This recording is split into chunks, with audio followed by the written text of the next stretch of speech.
The son of one of the most respected financial wizards in the world recently brought his fascinating story to Cleveland. Peter Buffett, Warren's youngest, and his siblings are in charge of a multi-billion-dollar foundation.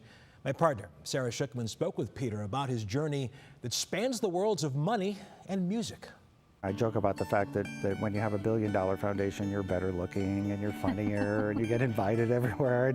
But also you can learn a lot and talk to a lot of people. Meet Peter Buffett, and you might be surprised to learn he's the son of one of the world's richest men.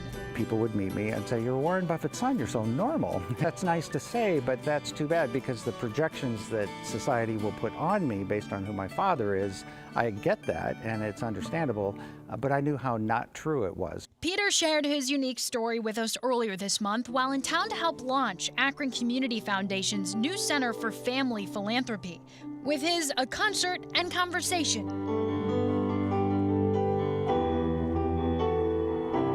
Today, Peter is an award-winning composer and musician. You've likely heard his work. Remember this iconic scene?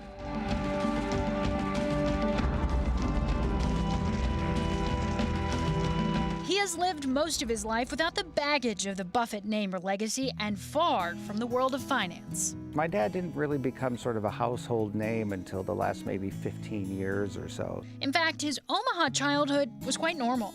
It wasn't until I got older that I realized how valuable that upbringing was. You know, to me, it was just how I was raised.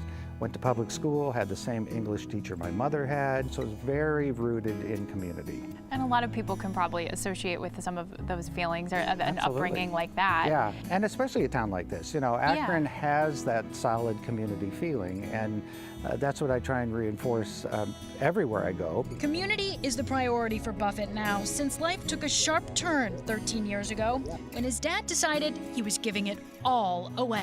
In March of 2006, we, being my brother, sister, and myself, I'm the youngest, got a fax from my dad, and it was the letter explaining what was going to happen. And that was a complete surprise that we were going to get a billion-dollar foundation. We had to think differently about how we were going to give, what we were going to give.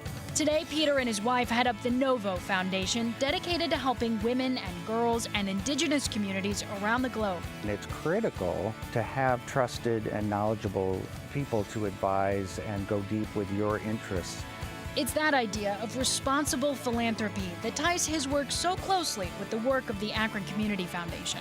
If there's one takeaway, what would you like that to be? I talk about love a lot in the show because we need it, and it's all there is, according to some people.